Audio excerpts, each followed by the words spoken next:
3rd, 2017. Okay, so we'll start with the homage to the Buddha. Namo tassa bhagavato arahato samma sambuddhassa. Namo tassa bhagavato arahato samma sambuddhassa. Namo tassa bhagavato arahato samma sambuddhassa.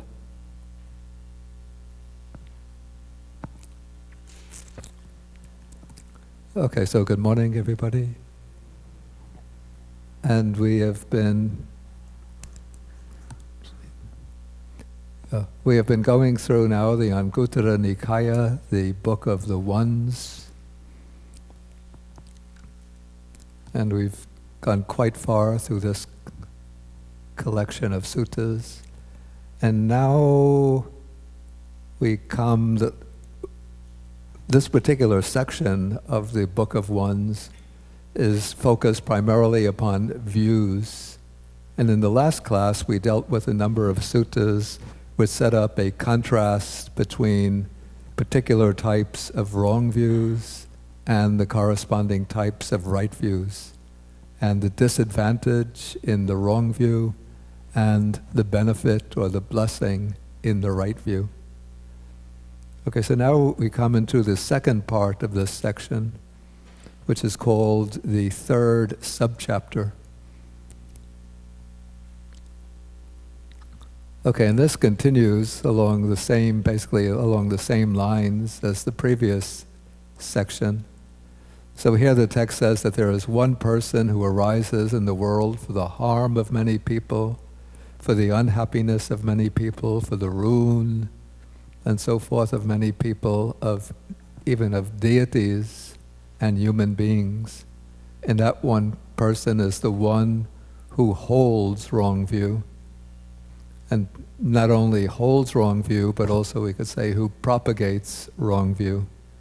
And it said that this person draws many people away from the good Dharma and establishes them in a bad Dharma. And then in contrast, this one person who arises in the world for the welfare of many people. And who is that one person? It is the one who holds right view and has a correct perspective. This one draws many people away from a bad Dharma and establishes them in the good Dharma.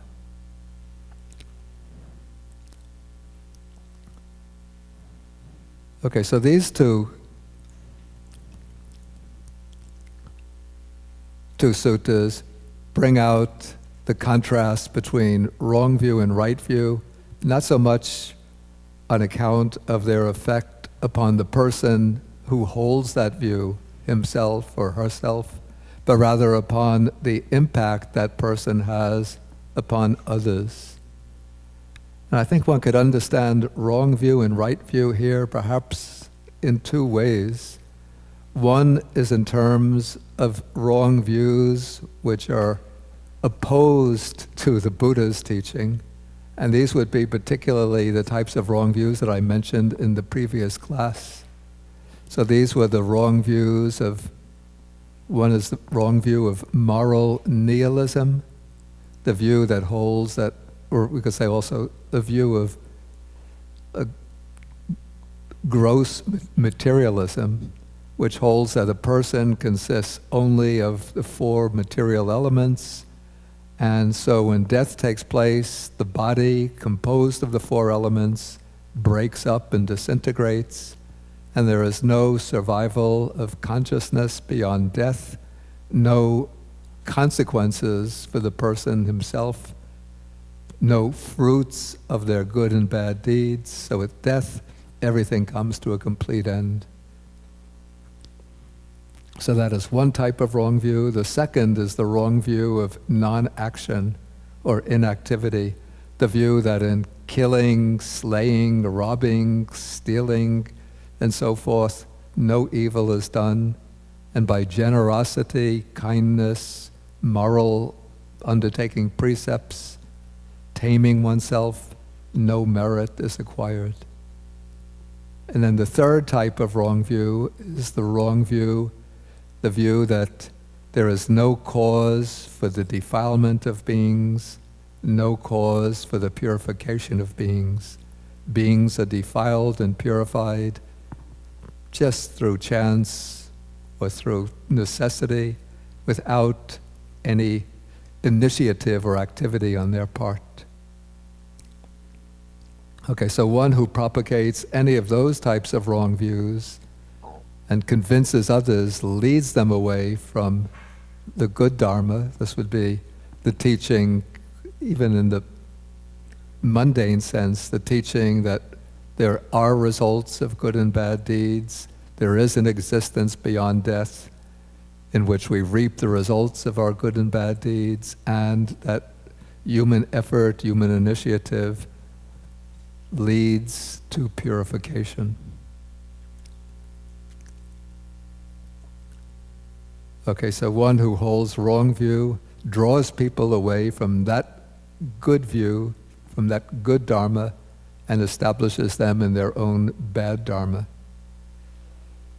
So that's one way in which the wrong view can be understood, as views which are outside the scope of the Buddha's teaching and which lead them away from the Buddha's true teaching. Another type way in which wrong view can be interpreted is in terms of very serious misinterpretations of the Buddha's teaching. And so if one grasps upon this type of wrong interpretation of the teaching and then propagates it and says, this is the real meaning of the Dharma, then you'll be pulling people away from a correct understanding, establishing them in a misunderstanding, harming them, and also harming oneself. An example of this maybe is through a wrong grasp of the teaching of shunyata, or emptiness. So you can take, you hear maybe proclamations that all dharmas are empty of any kind of self-nature. And so you think, okay, it doesn't matter what one does, since everything is empty, you can just behave according to one's own preferences, and you don't have to face any kind of consequences. Nothing really matters, because everything is just empty.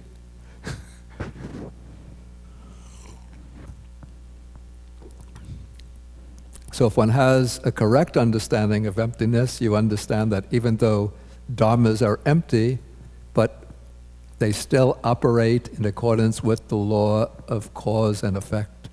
And one aspect of the law of cause and effect is moral causation.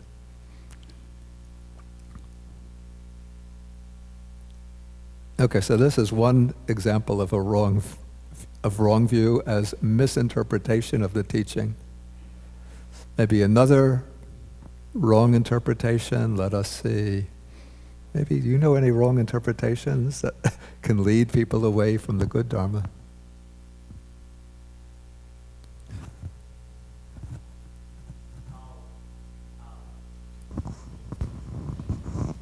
I just know because this is what's taught in school, actually. They teach in public school that there is no Dharma in Buddhism, and they use Dharma in the Hindu term. That there is no what? Dharma in Buddhism.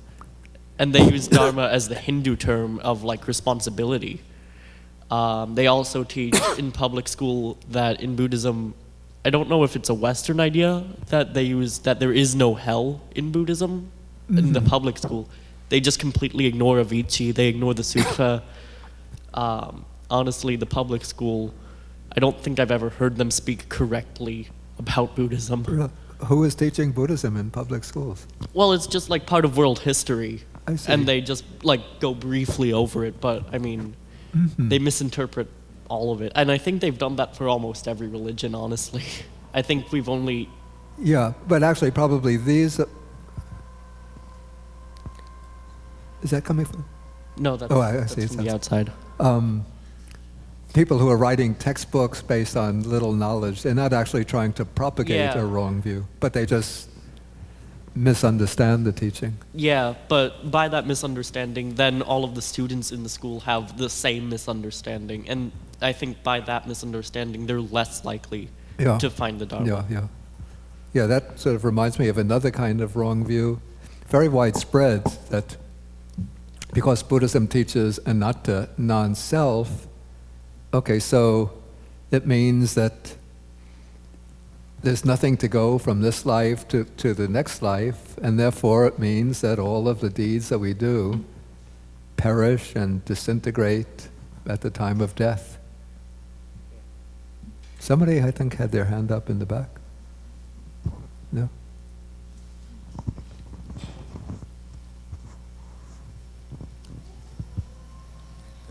Good morning. Good morning. I just had a question. Can we consider people from different religions, fundamentalistic religions, that are not aware of maybe Buddhism, or maybe are, but in the wrong way, as somebody who would spread or kind of take away people from the teachings of Buddha? When they're propagating their own religion. Yes, or maybe negating and diminishing the teachings of Buddha and putting it on the side, or maybe misleading people to some. Can we put them in a perspective, or just related to, or it just related to people inside of the Buddhist community that were teaching the wrong view of the Dharma? Yeah, this is a good question, and I never like to criticize people who in good faith are propagating their own religion, providing those religions advocate and uphold ethical principles in a way that we could say are in accordance with the Buddha's teaching. But perhaps what would fit into the category of the kind of people that you just mentioned would be Christian missionaries who go to Buddhist countries and then sometimes using deceitful, even subterfuge methods in order to lead the Buddhists away from Buddhism and then to induce them to embrace Christianity.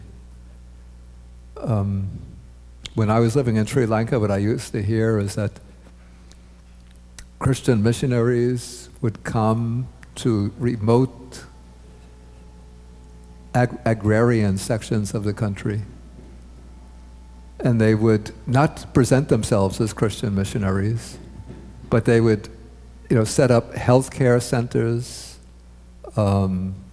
schools or tutorial schools,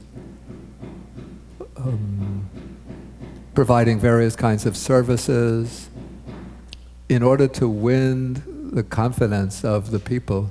And they would do this over several years without revealing their true identity. And then once they see that the people have become dependent upon them, then they would gradually start to criticize Buddhism, criticize the Buddhist monks, and then draw them over to Christianity.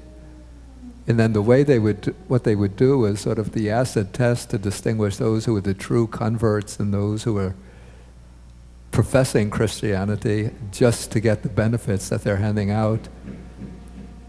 They would give them a clay, an earthenware Buddha statue, and a hammer, and tell them, if you're truly converted, smash the Buddha statue with the hammer. And those who wouldn't do it would reveal themselves to have been what they call rice Christians. Yeah. You're going to add something?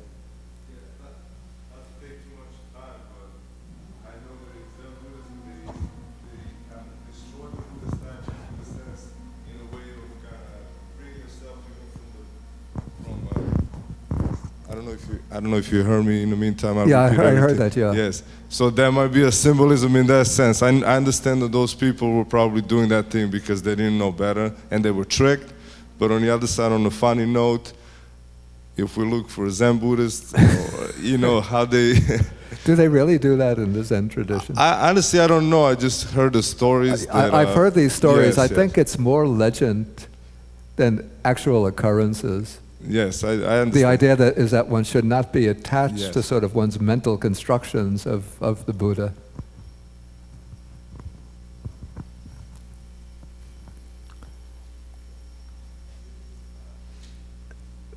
Take the microphone, please.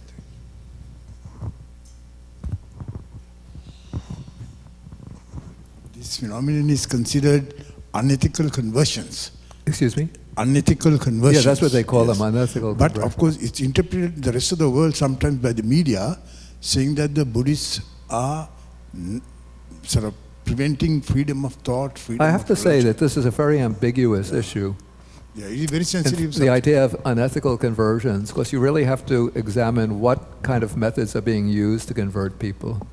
Like if a Christian missionaries come to a Buddhist country and they openly propagate Christianity, and even if they're providing services and people convert to Christianity because they see that the missionaries are kind and compassionate people and they like the teaching of Christianity, I won't consider that an unethical conversion. Just as Buddhists come here to the US and we use, you want to be calm, to deal with the stress and anxiety of everyday life, come to our meditation centers. We're not propagating Buddhism. We're just trying to teach you how to train your mind to be calm. And then we do this, and little by little we start mentioning, well, the Buddha said this, the Buddha said that. We never try to put pressure on anybody to go for refuge. We always leave it up to people to make that decision themselves. But we do use sort of indirect ways, we call them upaya, skillful methods, to attract people to the Dharma.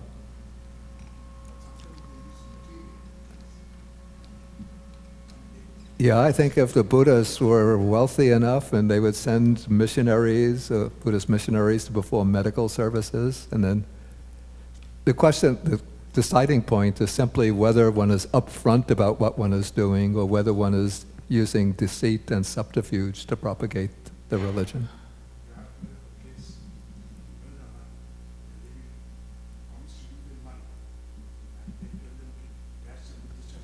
Yeah. Matt, did you? Bhante, within Buddhism there are a number of different kinds of Buddhism, Mahayana, Yogacara. Are there any differences that can be seen as misinterpretations that are within the different Buddhist? Yeah, this gets into rather sensitive issues. Because the Buddhist sects have been, from the 3rd century BC onwards, have been arguing over very subtle and technical doctrinal differences. I'm not sure that these differences would qualify any of them to come under this heading of wrong view, unless it becomes an interpretation that sort of undermines what I would call the moral integrity of the teaching. Yes, Anna? So I apologize if this is political, but in your mind, does that include the new Kadampa tradition? The new Kadampa tradition. It's Mahayana, but the Dalai Lama has spoken out against them because there was a schism in the Gelugpa, and they're Chinese, but they condemn the Dalai Lama, and they worship a deity that the Dalai Lama considers not to be. Yeah,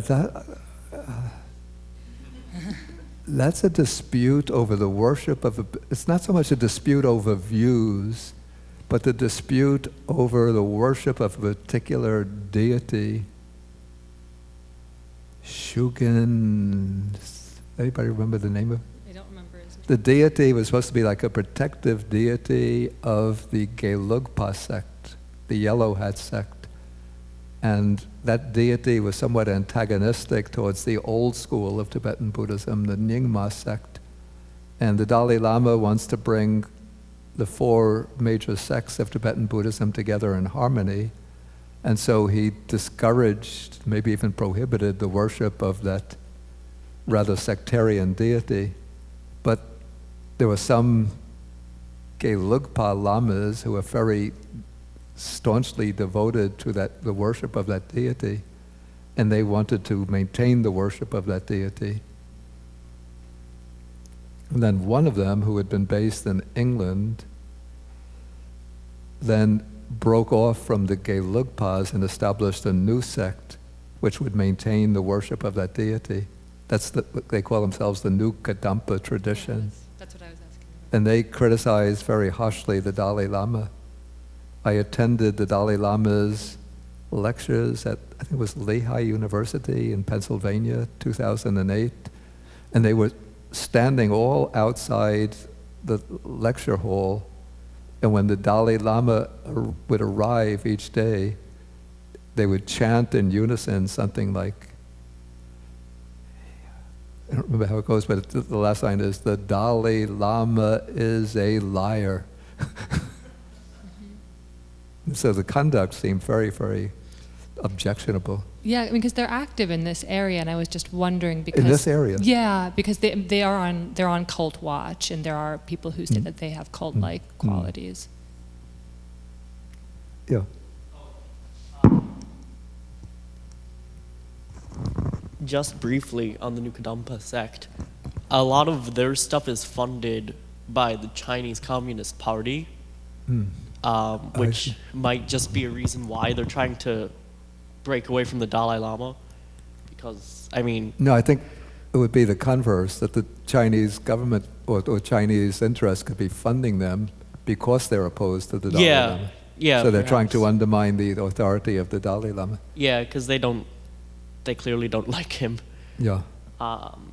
Yeah, and I mean, he's getting towards the end of his life. They want to select his reincarnation instead of him. Yeah. And I mean, they have their own Panchen Lama. Yeah. Yeah. But yeah. Okay, I think we should move on. Yeah, with the this class. is going to be too political here.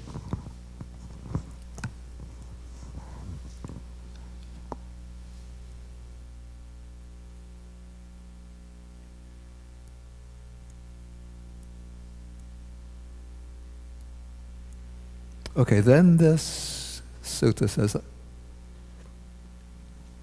I do not see even a single person who is acting so much for the harm of many people, the unhappiness of many people, and so on, as the hollow man Mukkali.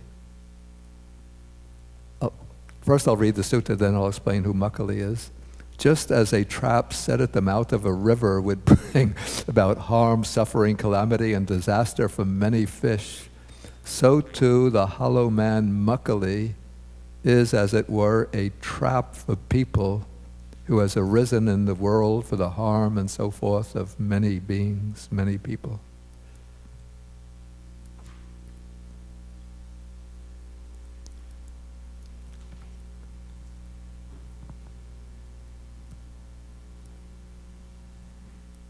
Okay, here the Buddha is referring to one of the contemporary teachers whose name was Mukkali Gosala.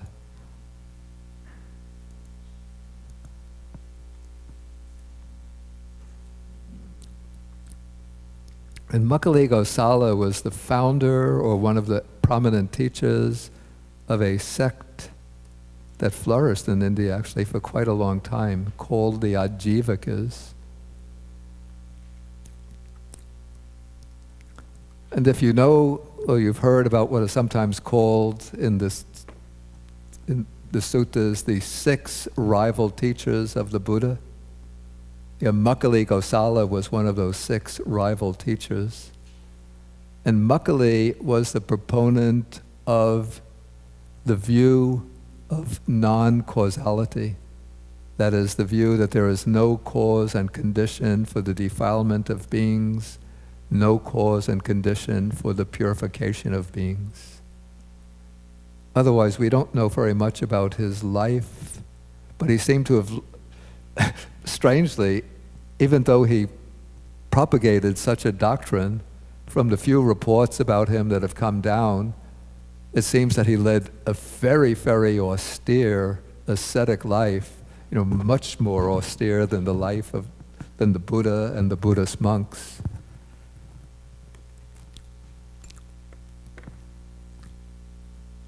And his thesis was that there's a force operating in the universe, a force of fate or nature, which controls everything, so that our choices, our decisions are all determined by the operation of nature or fate. And though we think that we're in control of our lives, but everything is predetermined by this force operating through us, we're completely controlled by it. And it's through the operation of that force that beings continue in bondage and samsara. And when that force is ripe enough, then without any effort on their part, beings will be liberated from samsara. So this is the view of Makkhali Gosala.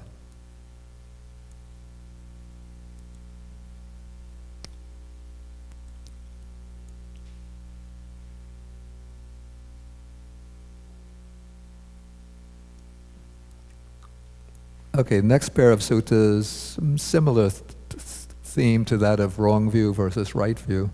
One who encourages others in a badly expounded dharma and discipline, and the one whom he encourages and the one who practices in accordance with it all generate much demerit, while those who encourage others in the well-expounded dharma and discipline, the one whom he encourages and the one who practices in accordance with it, all generate much merit.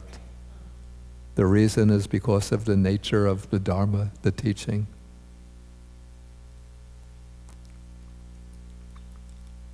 Okay, the next few suttas, you could just pass over quickly, because they're just elaborations on the same theme. Now I want to get to the suttas which are sometimes a bit shocking and a bit difficult to digest.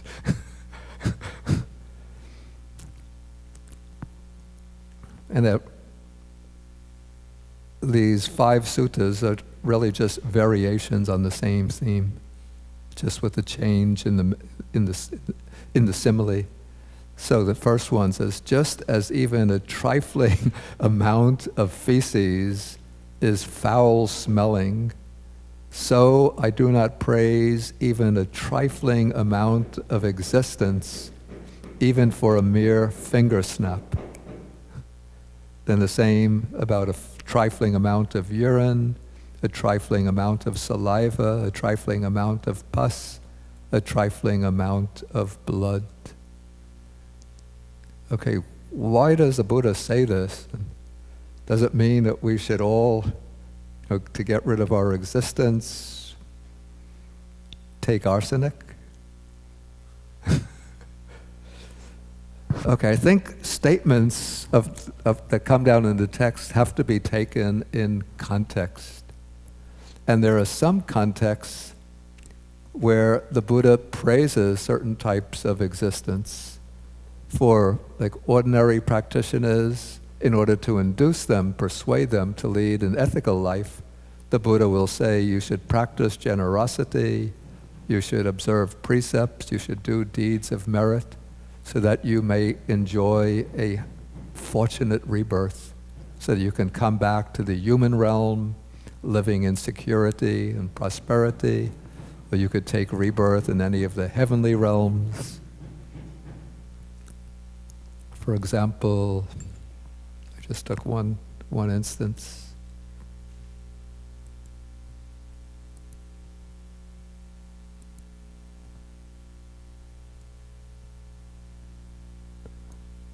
Okay, here the Buddha is speaking to the lay woman disciple Visakha, praising the observance of the Uposatha precepts. These are the precepts observed usually on the full moon day, the 8 precepts. And so he says that for the Tavatimsa Devas, a single night and day is equivalent to 100 human years. And 30 such days make up a month, 12 months a year. So the lifespan of the Tavatimsa Devas is 1,000 celestial years. And one celestial year, it's much, much longer. You could work out the arithmetic for yourself, much, much longer than a human year. So it is possible that if a woman or man observes the Uposatha complete in these 8 precepts, then when they die, they'll be reborn in the Tavatimsa heaven. And it was with reference to this that I said human kingship is poor compared to celestial happiness. And then in the verse, he says the same thing, that having made merit productive of happiness, this person, blameless person, goes to a heavenly state. So here, the context is one where the Buddha is speaking to somebody who, even Visakha, is a stream enterer, but she's not yet ripe for liberation. So to her and to her followers, the Buddha praises and extols rebirth in the heavenly realm. But according to the commentary, in this sutta, the Buddha is speaking to a group of monks who are anagamis. That means non-returners. So these monks have cut off the lower fetters, the 5 fetters that bind them to the sensual realm of existence. The view of self, doubt, clinging to rules and rituals, sensual desire, and ill will. So by reason of being anagamis, non-returners, they won't come back to the human realm or even to the lower heavenly realms, but they will take rebirth in one of the divine realms, the super celestial divine realms, where they can dwell for thousands and thousands of years. And in their life, in that super divine realm, they'll attain final liberation. But the Buddha may have seen that these monks had the potential to reach liberation right here and now in their human bodies. And so one of the factors that is binding these monks to continued existence, even within the super divine realms, is the very subtle fetter of desire for existence, the craving for existence, bhava tanha.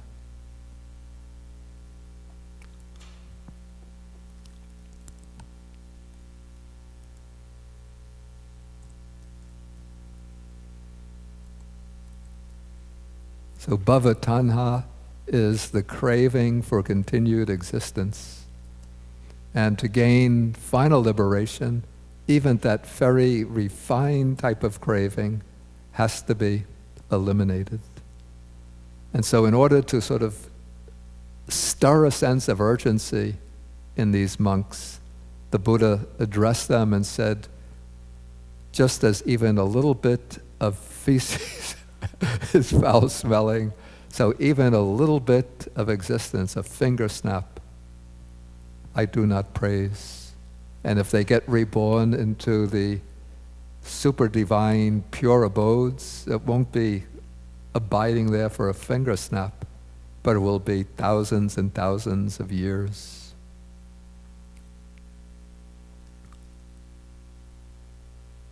Okay, what is meant here by the word existence?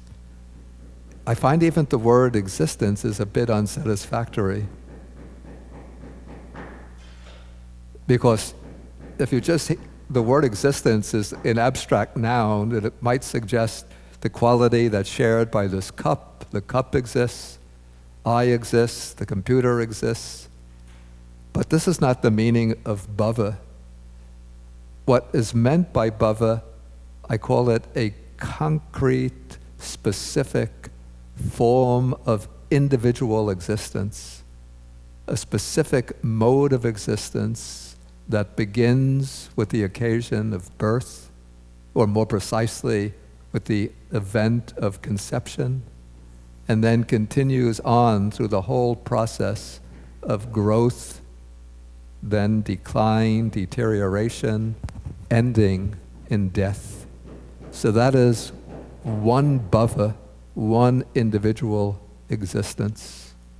And according to the Buddha's teaching, individual existence can take place at three, in general terms, at three different levels. So when we look at the texts, we see that the texts speak of three realms of existence: Kama Bhava, Rupa Bhava, Arupa Bhava. Kama Bhava, I should blow this up.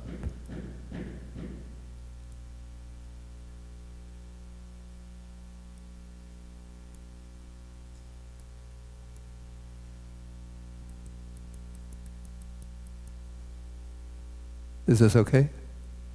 Okay. Yeah, Kama Bhava means existence in the desire realm. And the desire realm are those realms of existence in which the sort of motivating force of the living beings is sensual desire. So Kama existence includes, well, going from the bottom up, the hell realms, the realm of the pretas, or the hungry ghosts or afflicted spirits, the animals, the human realm, and then the 6 lower heavens in which sensual desires still flourish.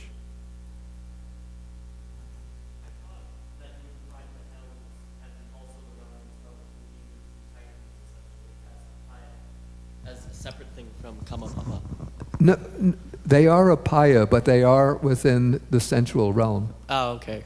Yeah, the sensual realm includes both apaya, the states of misery, and sugati, the good, desirable destinations. Right. I just always divided them separately in my head. No, those are subdivisions within, yeah. Okay. Okay, then beyond the sensual or desire realm is what's called the Rupa Bhava. This is, maybe we would translate it, form realm existence. In these states of existence, sensual desire falls away, and the grosser types of sensual experience have vanished.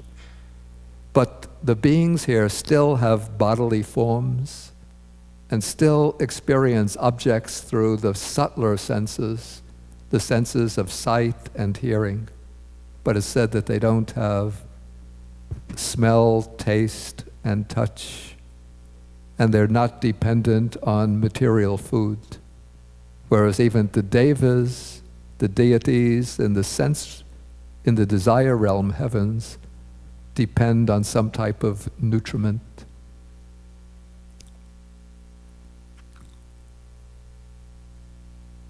And beyond the form realm is formless realm existence. Yeah, I should go back, drop back down to the form realm. The form realm consists of about 15, 16 sub-realms of existence or planes of existence in an ascending scale of subtlety. So as you rise up through these different planes, the mode of existence becomes finer, subtler, more refined. Okay, then beyond the form realm are the formless states of existence. In these realms, bodily form, material form has vanished completely. And these beings have only, the beings who dwell here, have only mental experience, no sensory or physical experience. And there are 4 planes in this realm of existence. Okay, and all of existence in any of these realms occurs on account of the operation of karma. And so there is a sutta, actually the existence in any of these realms occurs through the operation of karma, our volitional actions, when that karma is enveloped in ignorance and craving. So these three together, ignorance, craving, and volitional activities, are the driving forces that propel sentient beings from one state of existence into another state of existence. We could say that ignorance and craving are the underlying root causes, and the karma is the propelling or directive force, the factor that steers, directs a being to one or another of these realms. And so there's a sutta which conveys this point. Let me see where.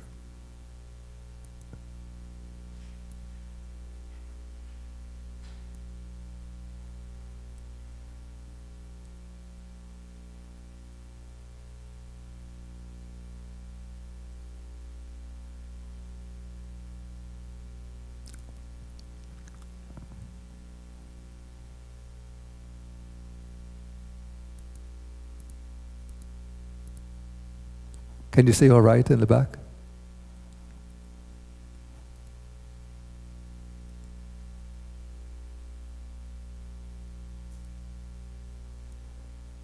Okay, this is Anguttara Nikaya, Book of Threes, number 76. Here, Venerable Ananda comes to the Buddha, and then he says, Bhante, it is said, bhava, bhava. There's existence. In what way, how does there come to be existence? And then the Buddha answers, he says, if, Ananda, there were no karma ripening in the sensory realm, would sense, desire, existence be seen? And Ananda says, no, Bhante. And then the Buddha says, so for beings hindered by ignorance and fettered by craving, karma is the field, consciousness the seed, and craving the moisture for their consciousness to be established in an inferior realm. The inferior realm here is referring to the sensory realm. So in this way, there is the production of renewed existence in the future. So if we've acquired predominantly karma of the sensory type, the sensual type, then when death takes place, ignorance is present, craving is present. They have not been attenuated, not been eliminated. And so we are said to be bound down by that ignorance, or blocked by that ignorance, and fettered, tied to that craving. And then the consciousness doesn't come to an end, but consciousness of the being who is deceased is like a seed which metaphorically gets planted in the field of our karma. And it's that karma that will nurture that particular seed so that it will take root and grow up in the sensual realm of existence.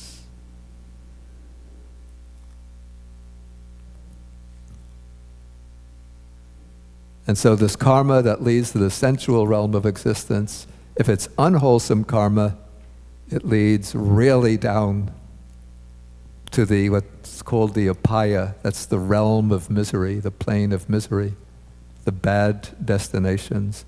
If we do good deeds, meritorious deeds, then the consciousness gets suffused with that wholesome karma, and that will lead the consciousness to a good realm of rebirth, either back into the human realm or upwards into one of the sensory heavenly realms.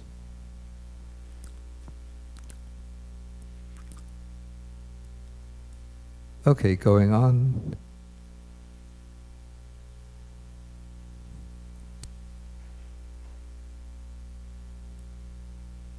Okay, now the Buddha continues and he says, if there were no karma ripening in the form realm, would form realm existence or form sphere existence be discerned? And the answer is no. And so for beings hindered by ignorance and fettered by craving, again, karma is the field, consciousness the seed, craving the moisture for their consciousness to be established in a middling realm. So the form realm is here called the middle realm. And then the same thing is said in the case of karma ripening in the formless realm. So for those beings, let's go back to the form realm. So what is that karma that leads to form sphere existence? It's the attainment and a certain degree of mastery of the jhanas, the four form realm jhanas, first jhana, second jhana, third jhana, fourth jhana. So if one achieves the jhanas, but doesn't go further through insight, and there's some kind of subtle attachment to that jhana, that is creating a very powerful, wholesome karma that will bring rebirth into the form realm. And depending on the level of jhana, they will follow the corresponding plane of existence within the form realm. Okay, then the next sutta, the next passage speaks about the karma ripening in the formless realm. So again, it's for beings hindered by ignorance and fettered by craving. Karma is the field, consciousness the seed, and craving the moisture for their consciousness to be established in a superior realm. And that superior realm is the formless realm.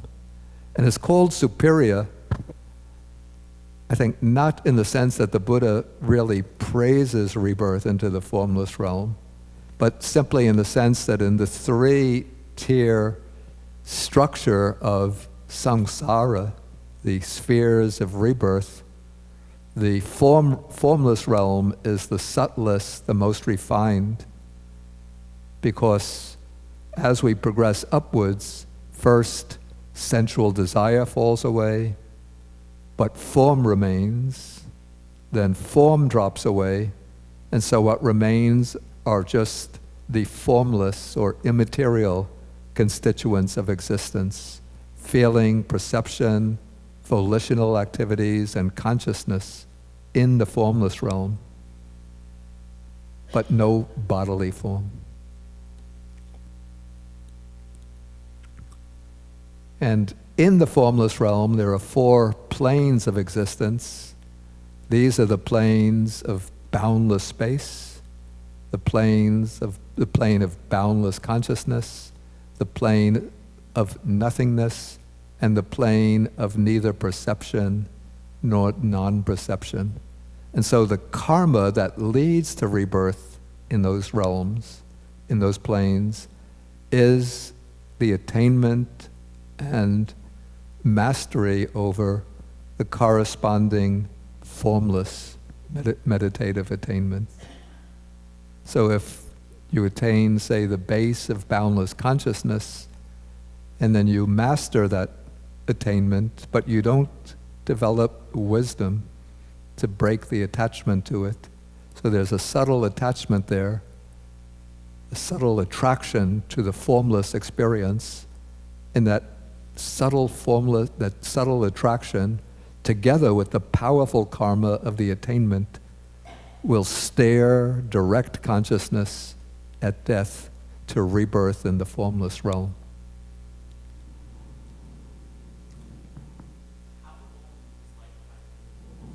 Oh yeah, the lifetime in the formless realm, they say,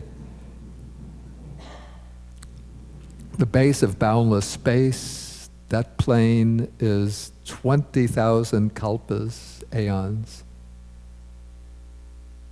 The base of boundless consciousness, it's 40,000 kalpas. The base of nothingness, 60,000 kalpas. And the base of neither perception or non-perception, you would think it should be 80,000, but but it seems you get a 4,000 kalpa bonus. So it comes out to maybe you're earning interest on the attainment. So you get 84,000 kalpas. And one kalpa is supposed to be the length of time that it takes for a world system to begin from scratch, to develop and unfold to the maximum extent, then to gradually disintegrate and reach the stage of destruction. So if we use modern cosmology on the model of an expanding and contracting universe, which might not be valid anymore, but just say hypothetically 17 billion by 2, 34, 35 billion years. So that's one kalpa. And if you get 20,000 of those, quite a long time. But wait, let me continue.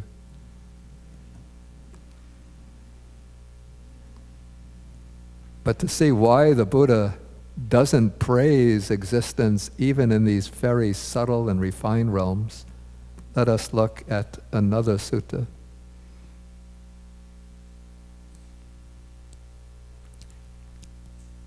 Okay, this is an excerpt from a sutta which develops the same pattern with regard to the 4 jhanas.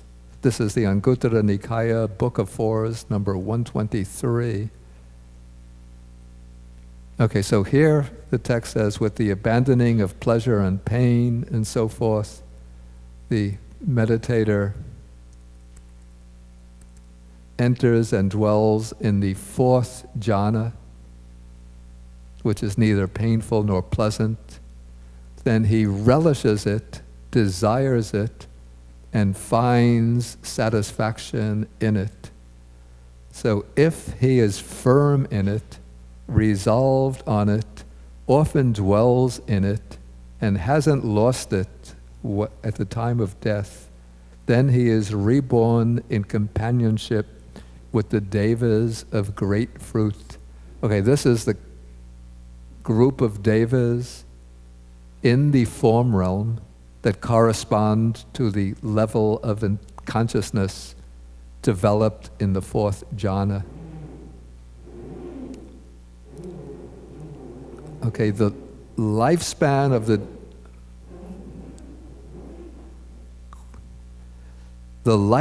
the devas of great fruit is 500 aeons. These are 500 kalpas, 500 big bangs and big collapses.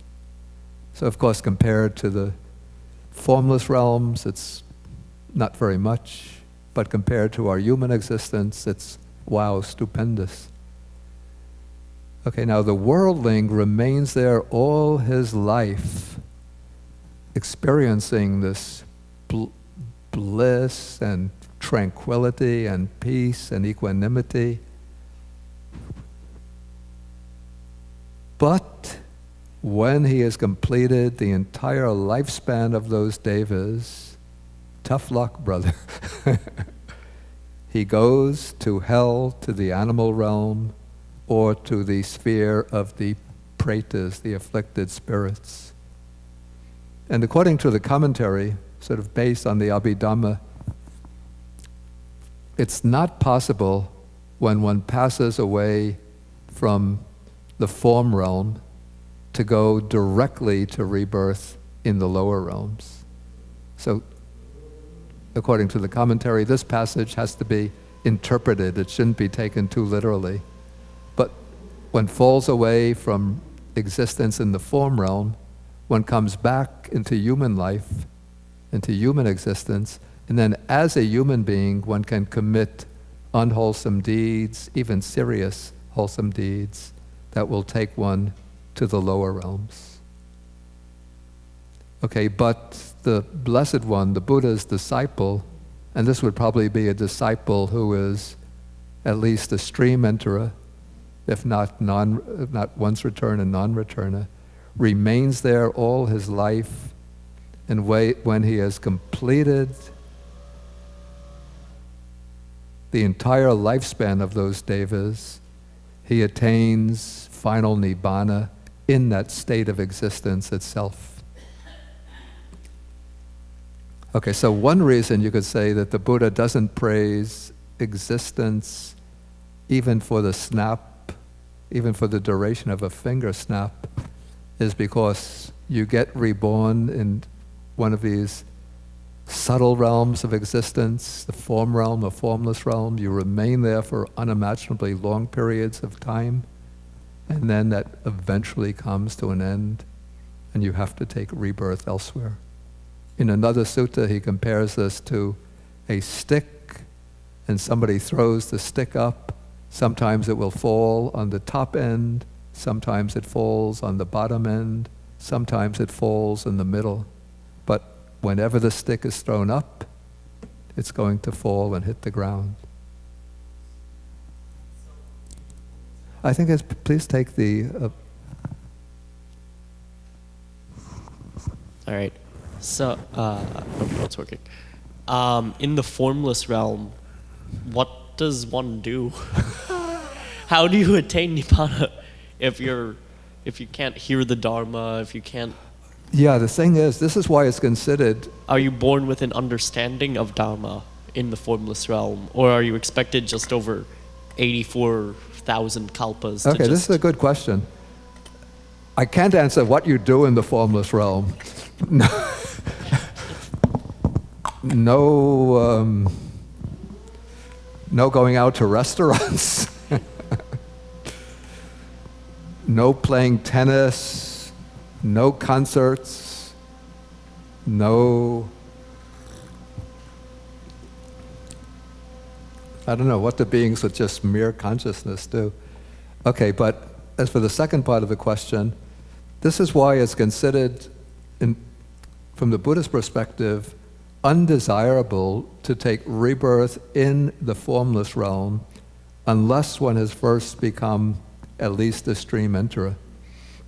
Because if one takes rebirth, one of the conditions for attaining the supramundane right view, that is the penetrative understanding of the Buddha's Dharma teaching, is listening to the Dharma, hearing the Dharma. And to listen to the Dharma, you need ears. And so if you're reborn in these realms, you don't have ears, eyes, you can't see the Buddha, can't hear the Dhamma. And so one will just have to spend that inconceivably long period of time without any access to the Dharma. This is why it's in the Ekaka-nipāta, the beginning of the Nallaka Sutta, in the famous Buddhist legend, there was a sage, a rishi, by the name of Asita, who, when he was in meditation, he saw the signs, these auspicious signs, and then the devas told him that the bodhisattva has been born into the world, and they directed him to Kapilavatthu. And so he went to Kapilavatthu and he saw the baby Buddha, the future Buddha, and then he first smiled brightly because he knew that a liberator had come into the world, but then he started to weep, and then the king asked him, "Why are you weeping?" Boy, they're very noisy. Huh?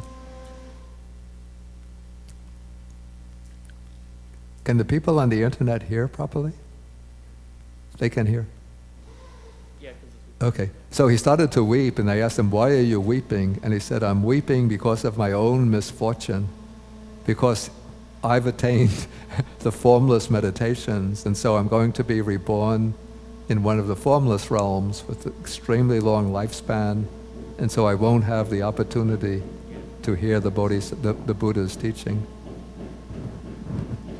I don't know why, maybe this is just the traditional legend, why Asita could not have sort of renounced his formless attainment. Yeah, just hang out at lower levels. Anna?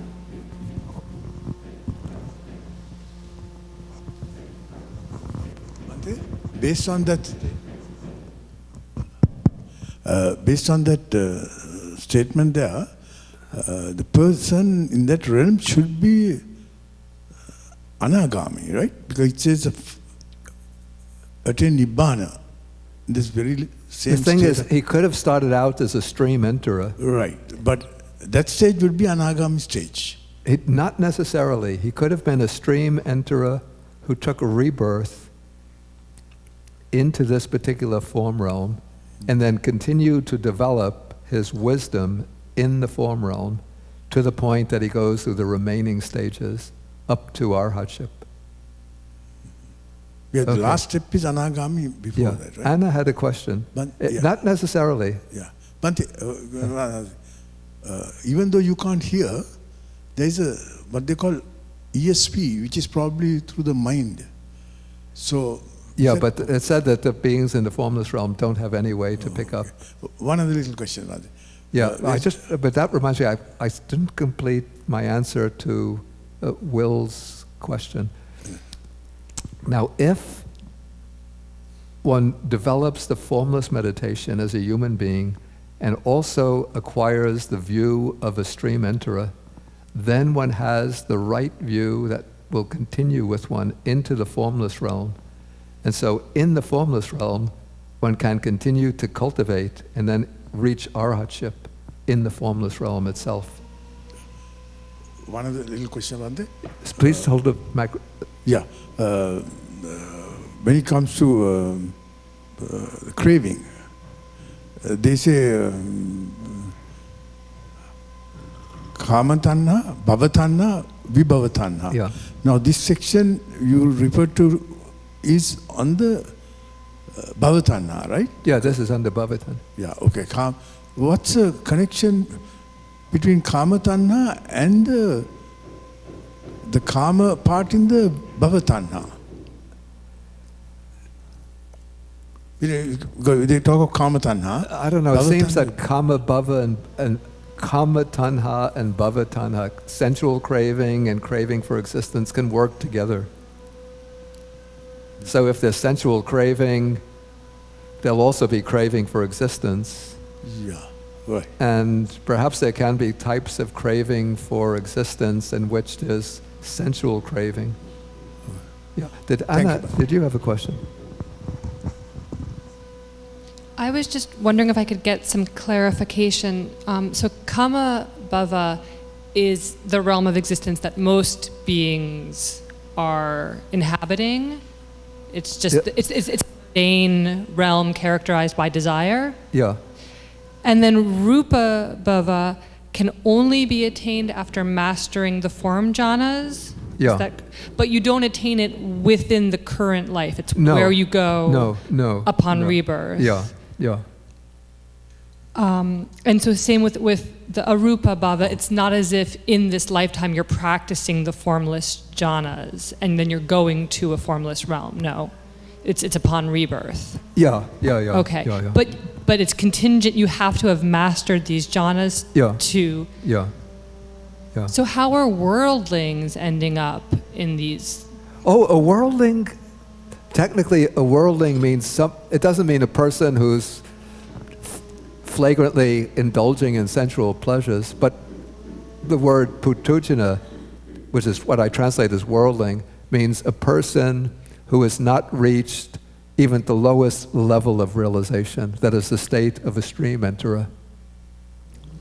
So even somebody who is quite learned and knowledgeable about the Buddha's teaching, practicing quite sincerely, but has not yet made the initial breakthrough to realization, is still technically a worldling. So they've mastered the jhanas, but they haven't reached stream entry. Yeah. Okay. So even like in the Buddha's time, the jhanas are not in any way unique to Buddhism. Like the jhanas were known by the contemplatives, the ascetics, the yogis, during the Buddha's time. And in rupa bhava, so there's no dukkha for one who is dwelling in that realm? The word dukkha has various senses. As like a characteristic of conditioned existence. Like dukkha as one of the characteristics. as one of the three characteristics. Yeah. There's always dukkha in everything in terms of the three characteristics. Anything that's impermanent is dukkha. Okay. So in the Rupa Bhava, there is still... There's dukkha in that sense, and I would think that there could be, I have to check my Abhidhamma manuals, probably that there's disagreeable feeling within the Rupa Bhava. So painful feeling, not bodily feeling, but mental feeling probably could exist in that realm.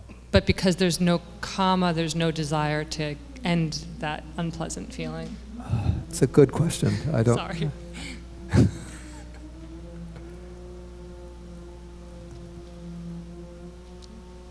Shall we go on, or is there somebody else? I just have a few more passages to look at.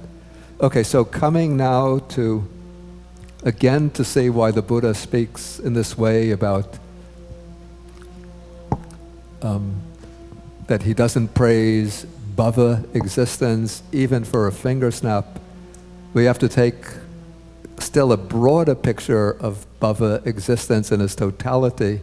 And when we take this broad picture, what we see is one bhava following upon another bhava, following upon another bhava, or one bhava preceded by another bhava, preceded by still another bhava, preceded by still another bhava.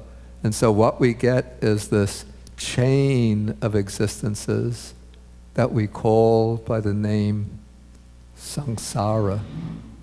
So this is the nature of samsara. And there's a series of suttas which come in the Samyutta Nikaya called the Anamatagga Samyutta, that is the discourses on how samsara is without discoverable beginning.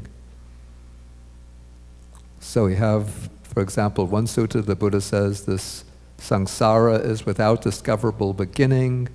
A first point is not seen of beings roaming and wandering on, hindered by ignorance and fettered by craving. Then to illustrate this, he uses the example that one takes all of the sticks and twigs in Jambudvipa, Indian subcontinent, puts them into a heap and starts laying them down one next to another, saying, first, this is my mother, the next one, that's my grandmother, the next one, that's my grand-grandmother, my grand-grand-grandmother, back, back, back, back, back. One will use up all of those sticks and twigs in India, but still there'll be grandmothers, beyond grandmothers, beyond grandmothers, even down, going probably back in Darwinian evolution to, that's my grandmother, that's a monkey. That's my grand-grandmother, that's a caterpillar. That's my grand-grand-grandmother, that's an amoeba or bacterium. And then on to previous world systems. And then the same thing in the next sutta with one ball of clay, putting one after another, tracing back one's fathers. And then again to sort of drive home the point that as we've wandered and roamed through this samsara, the Buddha says, what is more, the stream of tears that you have shed, weeping and wailing because of pain and misery, this or the water in the four great oceans? And of course the answer is the water in the four great oceans is more.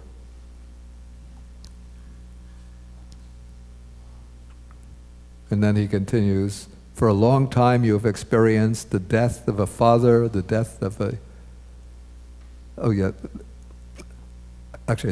long time you have experienced the death of a mother, the death of father, death of brother, sister, son, daughter, loss of relatives, loss of wealth, illness, and as you have done so, you have shed more tears than the water in the four great oceans.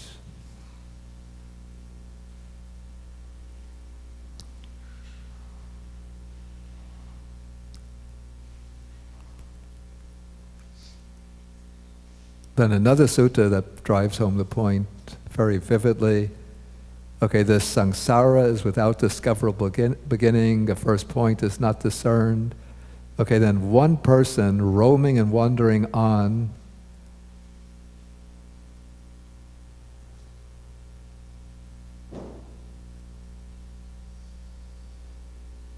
I think it should say in one aeon. Well, it seems that the translation might have missed that phrase. One person roaming and wandering on in one aeon would leave behind a stack of bones, a heap of bones, a pile of bones, as large as Mount Vepula. That's a large mountain outside the city of Rajagaha. For what reason? Because the samsara is without discoverable beginning. The verse says that the heap of bones one person leaves behind with the passing of a single aeon would form a heap as high as a mountain.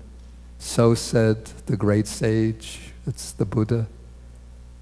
This is declared to be as massive as the high Vepula mountain north of Vulture's Peak in the mountain range of Magadha. But when one sees with correct wisdom the Four Noble Truths, suffering, its origin, its overcoming, and the path, then, having wandered on 7 more times at most, that is, having become a stream enterer, then, by destroying all of the fetters, one makes an end to dukkha, to suffering. Okay, so maybe that should take care of our presentation for the morning. Any questions? Yeah.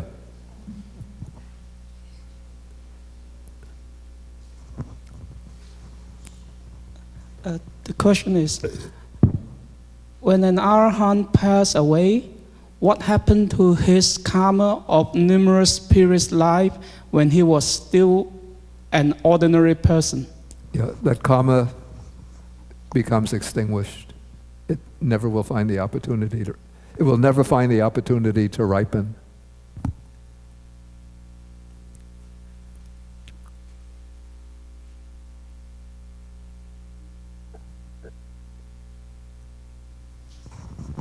I have just a simply cosmological question.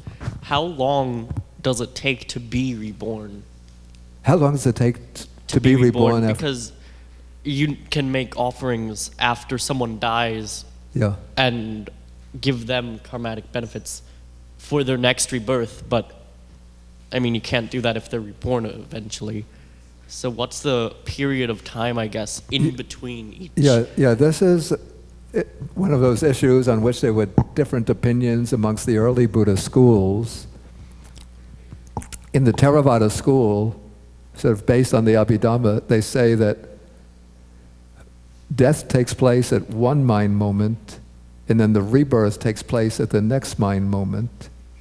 Other schools held that there is a period between existences in which the consciousness continues in the form of a subtle body until conditions appear, say in the human realm, conducive to a human rebirth. I have to say I don't agree with the orthodox Theravada view on this. It doesn't make so much sense to me because it would presuppose that the suitable conditions for that being to take rebirth have come together precisely at the split second that that person passes away. It would seem that some time would be necessary in order for all of those ideal conditions to mature. And also, it seems also to me, maybe not logically, but just on reflection, that it should take some time for a person, when they pass away, for the consciousness sort of to digest all of the experiences of the past life, to process it, and then to get into that state of being ready to take a new existence. Take the microphone. Bhante, I'm just confused by the imagery I mean, the karma is the field, but then consciousness the seed. Yeah. But it's the karma that's ripening. I have to say, Rather than I the find that seed, I find that imagery also somewhat problematic. It seemed to me more natural to take. Please go on. Yeah, maybe. That's my question. Yeah, it seemed to me more natural to take.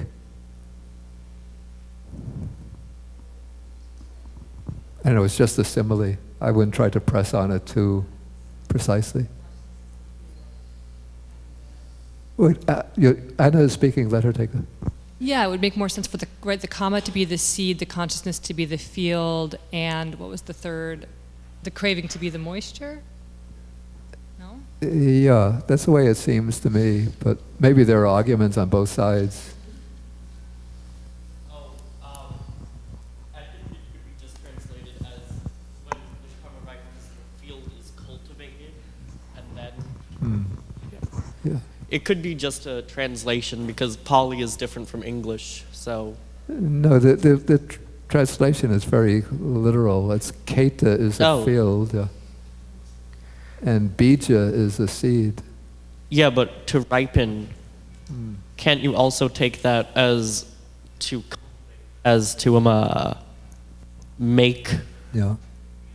Yeah, I just don't know. I just see it as a simile, and it's just a simile. I don't want to probably. press correspondences too rigidly. Yeah. Okay, I think we'll close now for the morning. So if you have any questions, we can come at say 12:15. Okay, so let us end. Oh, and I should mention that next week we won't be having a class because I won't be here. So the next class will be on June 17th, and when I say June 17th, it reminds me, please get your tickets now for the concert to feed the hungry in New York City, June 17th at the Middle Collegiate Church in Manhattan, starting 7 p.m. You'll find more details right across from the office on the ground floor of the Buddha Hall. There's a poster on the bulletin board, and there are these little postcards which give information about the concert.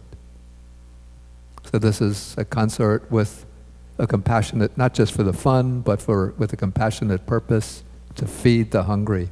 Of course, the purchase of the tickets, the money will go to support the projects of Buddhist Global Relief, to feed hungry people around the world.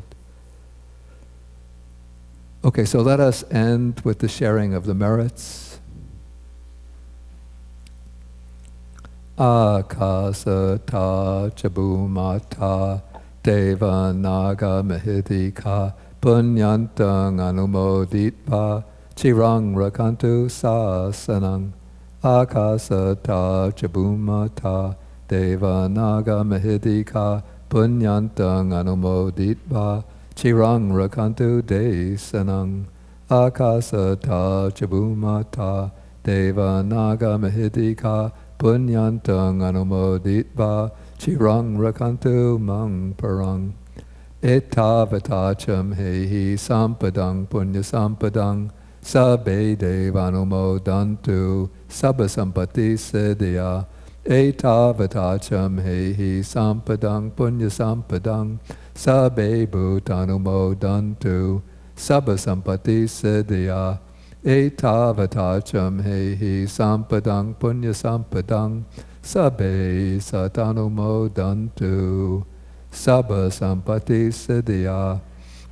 Bhavagopadaya vichihetato etantare satakayupapana Rupiya rupicha sanya sanino dukkha pamuchantu pusantu nibuting.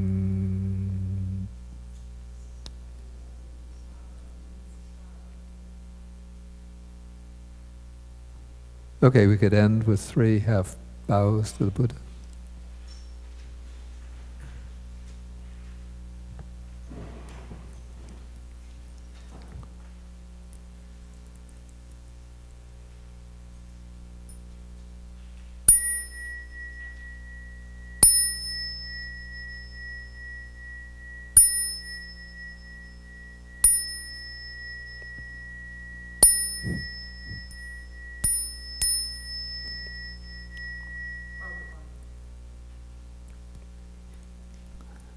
Would any